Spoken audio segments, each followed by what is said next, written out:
Hello friends, अस्सलाम वालेकुम। तो आज का जो हमारा लेक्चर है वो है डाइजेस्टिव सिस्टम।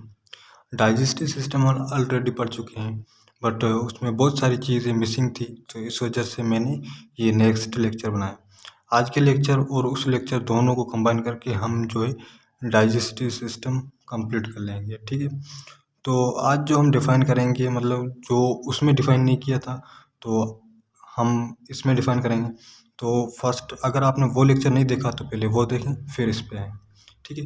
क्योंकि बहुत सारी चीज़ें मैंने उसमें डिफ़ाइन कर ली है, और अगर जो उसमें डिफ़ाइन नहीं की तो वो जो रह गई थी वो आज मैं इसमें डिफ़ाइन करूँगा, ठीक है। तो जो हमने पढ़ लिया था उसका जस्ट हम ओवरव्यू लेंगे, और जो नहीं पढ़े थे उसको हम मज़ीद पढ़ेंगे, ठीक है। तो पहला है हमारा डाइजेस्टिव सिस्टम। बेसिकली ये हम अगर समझा जाए, जैसे हम कोई भी फूड वगैरह खाते हैं, ठीक है।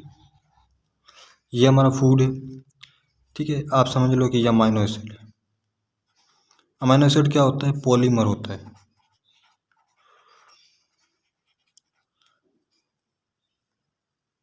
पॉलीमर का मतलब होता है कि लार्ज मॉलिक्यूल होता है, ठीक है। या इसको हम बोल सकते हैं कॉम्प्लेक्स कॉम्प्लेक्स मॉलिक्यूल होता है। कॉम्प्लेक्स मॉलिक्यूल होता है, ठीक है। तो जो हमने खाया वो पॉलीमर या कॉम्प्लेक्स मॉलिक्यूल था, तो उसको हम कन्वर्ट करें मैक्रो मॉलिक्यूल में, इसको बोल सकते हैं या मोनोमर में, या सिंपल सिंपल मॉलिक्यूल।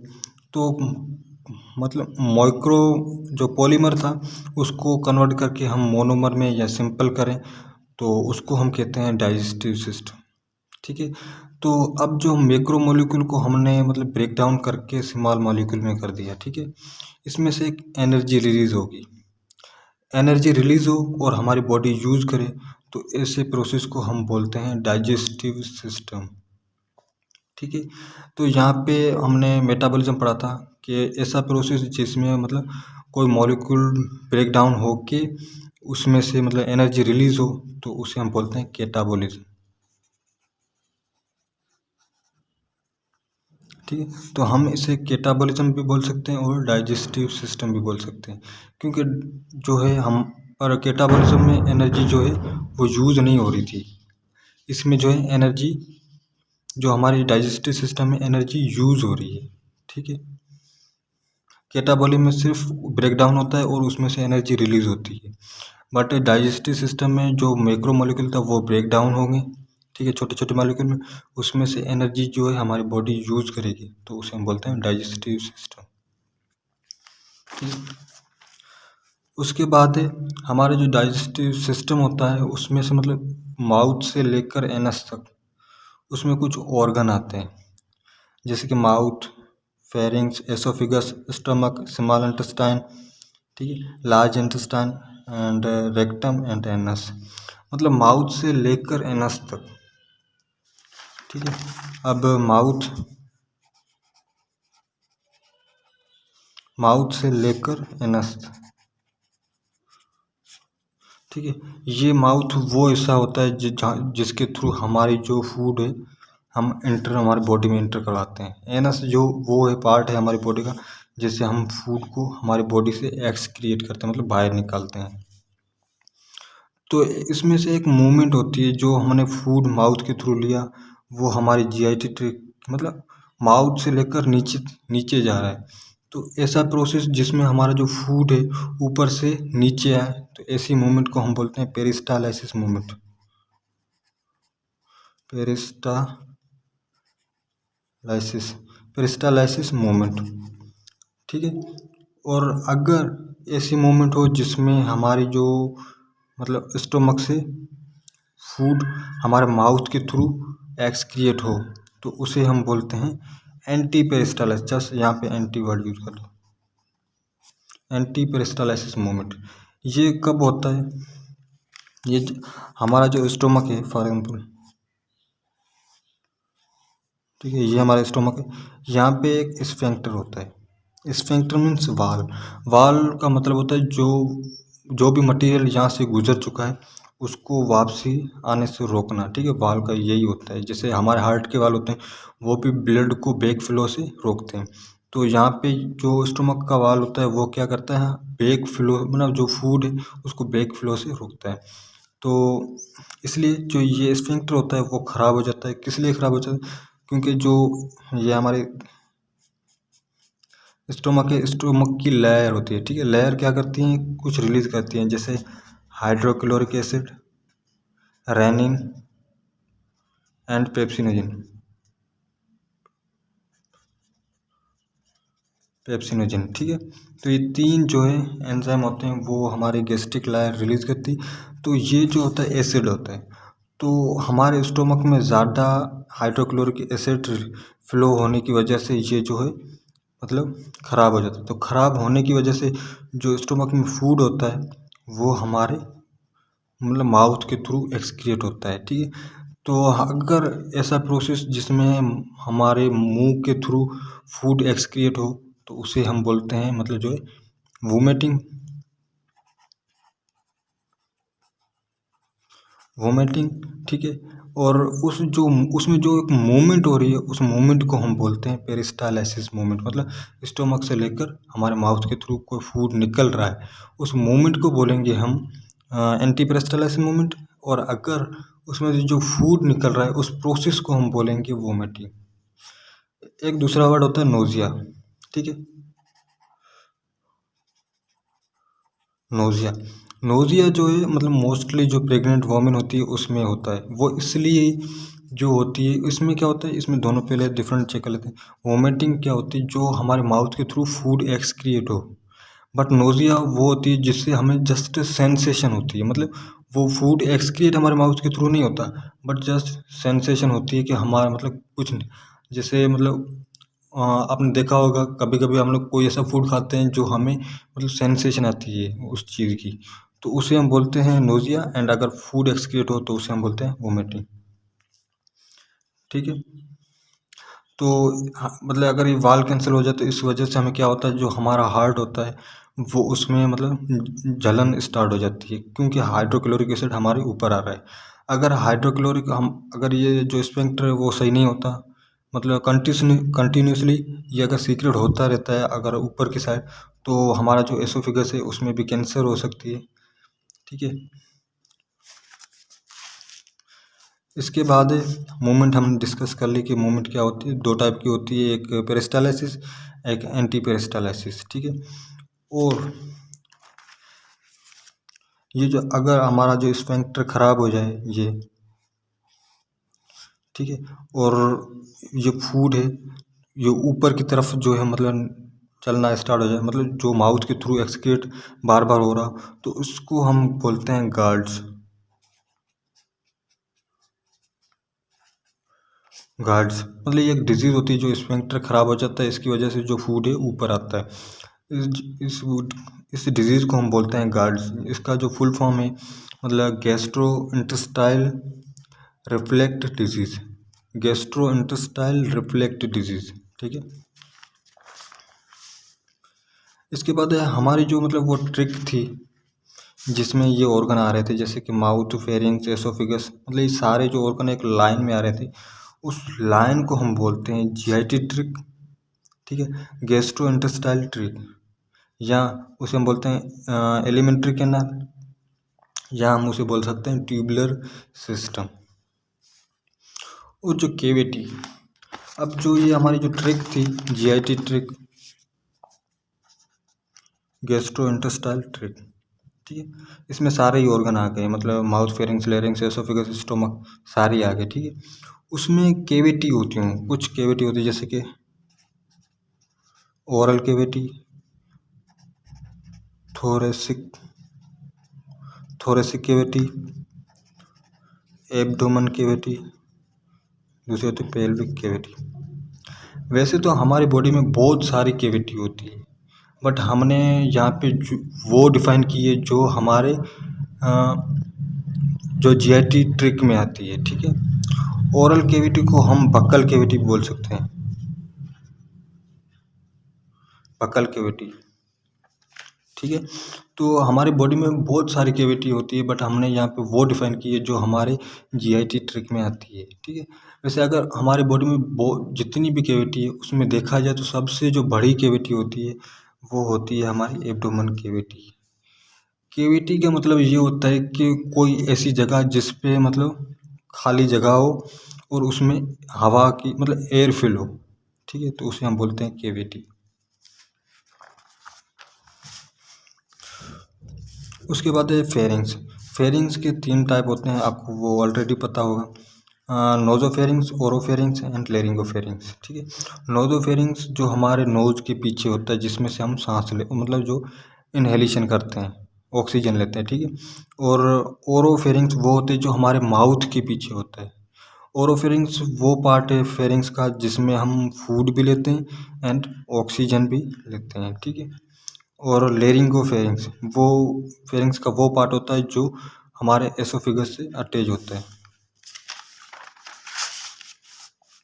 इसके बाद है स्मॉल इंटेस्टाइन, ठीक है। स्मॉल इंटेस्टाइन से थोड़ा स्टोमक पढ़ लेते हैं। स्टोमक में हमने देखा था कि स्टोमक मतलब स्टोमक जो ये स्टोमक की लायर होती है वो हाइड्रोक्लोरिक एसिड रिलीज करती है, रेनिन रिलीज करती है एंड पेप्सिनोजन रिलीज करती है, ठीक है। ये तीनों जो है एंजाइम है। ये जो पेप्सिनोजन है ये मतलब अभी जो है अनएक्टिव फॉर्म में, ठीक है। अनएक्टिव मतलब वो एक्टिव नहीं है। ये पेप्सिनोजन कन्वर्ट होगा पेप्सिन में, पेप्सिन में कन्वर्ट हुआ, ये हो गया एक्टिव। ये क्या करेगा, पेप्स जो मतलब प्रोटीन थी उसकी डाइजेशन करवाएगा। और ये रेनिन, रेनिन क्या करवाएगा मोस्टली जो छोटे बच्चों में, ठीक है, वो क्या जब भी दूध पीते हैं तो उस जो मिल्क होता है उसको डाइजेस्ट कराने में हेल्प करता है रेनिन। उसके बाद है हाइड्रोक्लोरिक एसिड। हाइड्रोक्लोरिक एसिड हमारी बॉडी में मतलब इसलिए होता है क्योंकि हम कोई भी जो फूड वगैरह खाते हैं तो उसमें माइक्रो ऑर्गेनिज्म आ जाते हैं। माइक्रो ऑर्गेनिज्म जैसे बैक्टीरिया, वायरस, फंजाई, अल्जाई, कोई भी पॉजिटिव एजेंट। पॉजिटिव एजेंट वो एजेंट जो हमारी बॉडी को इन्फेक्शन कॉज करवाए, ठीक है। तो ये हमारी बॉडी में आ जाएगा तो हाइड्रोक्लोरिक एसिड उसको क्या करेगा, किल करने में हेल्प करता है, ठीक है। और वो हाइड्रोक्लोरिक एसिड जो है उस फूड को मतलब एसिडिक फॉर्म में कन्वर्ट कर देता है। इसके बाद जो फर्स्ट पार्ट आएगा डिडिनियम, जो स्मॉल इंटेस्टाइन के 3 पार्ट होते हैं, डिडिनियम, इलियम एंड ईशियम, ठीक है। डिडिनियम में क्या कहते हैं, यहाँ से 2 पाथ मतलब आते हैं। एक पेंक्रियाटिक जूस आता है, दूसरा आता है बाइल। वो क्या करते हैं जो ये फूड मतलब एसिड था उस फूड को कन्वर्ट करेंगे, मतलब जो यहाँ पे फूड एसिड आया स्टोमक से उस फूड को पहले न्यूट्रल करेंगे। न्यूट्रल मीन्स ना एसिड ना अल्कलाइन, फिर इसको न्यूट्रल को कन्वर्ट करेंगे अल्कलाइन में मतलब बेसिक में, ठीक है। अल्कलाइन में करके फिर वो जीजीनियम में भेजेगा। जीजीनियम में मतलब जो है एक फिंगर लाइक मतलब वहाँ पे एक ऐसा पोर्शन होता है जिसमें फिंगर लाइक प्रोजेक्शन होती है, ठीक है, जिसमें ब्लड वेसल्स वगैरह, ब्लड वेसल्स, लिम्फ नोड, ये सारे यहाँ पे होती है, ठीक है। फिर यहाँ पे ऑब्जर्वेशन होती है, ऑब्जर्वेशन होके फिर वो लार्ज इंटेस्टाइन में चली जाती है, ठीक है। वो आगे देखते हैं। और जो रह गया था वो हमारा लार्ज इंटेस्टाइन में मतलब एब्जॉर्वेशन हो जाएगी, जैसे कि वाटर की होती है मोस्टली। इसके बाद हमारा मतलब जो स्मॉल इंटेस्टाइन के हमने बता दिया कि 3 पार्ट होते हैं, डिडिनियम, जीजीनियम, इलियम। जीजीनियम में मतलब दो बाइल एंड पेंक्रियाटिक जूस आते हैं, वो क्या करते हैं जो फूड था उसको न्यूट्रल मतलब न्यूट्रल करके फिर उसको कन्वर्ट करेंगे उसमें अल्कलाइन में, फिर उसकी ऑब्जर्वेशन स्टार्ट हो जाएगी जीजीनियम में, फिर वो चला जाएगा लार्ज इंटेस्टाइन में। फिर जो सीकम, कोलन एंड रेक्टम, ये जो होते हैं लार्ज इंटेस्टाइन के पार्ट होते हैं। जो कोलन होते हैं उसके फिर से मतलब जो है 3 पार्ट होते हैं, बट यहाँ पे ये सिग्मोइड नहीं आता बट मैंने लिख दिया। पहला है असेंडिंग। असेंडिंग जो होता है वो हमेशा वर्ड ऊपर के लिए यूज होता है, और जो ट्रांसवर्स होता है ये ट्रांसवर्स हो गया, ये हमारा असेंडिंग, ये डिसेंडिंग, ये हो गया हमारा सिग्मोइड, ठीक है। ये लार्ज इंटेस्टाइन के पार्ट होते हैं, ठीक है।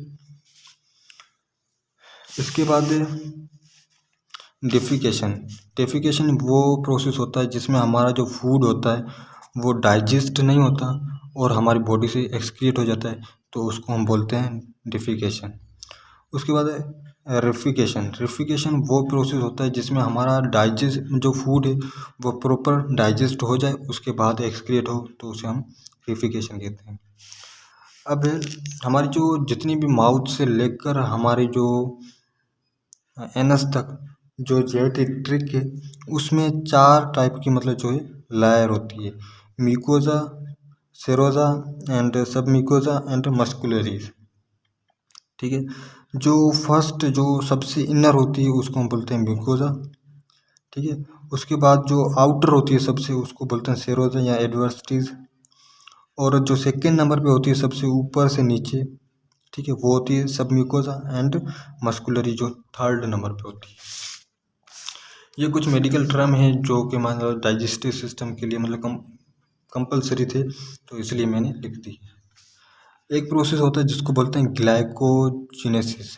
ग्लाइकोजेनेसिस ग्लाइकोजेनेसिस मीन्स जो हम फूड खा रहे हैं उसमें ग्लूकोज होगा, वो ग्लूकोज कन्वर्ट हो ग्लाइकोजन में।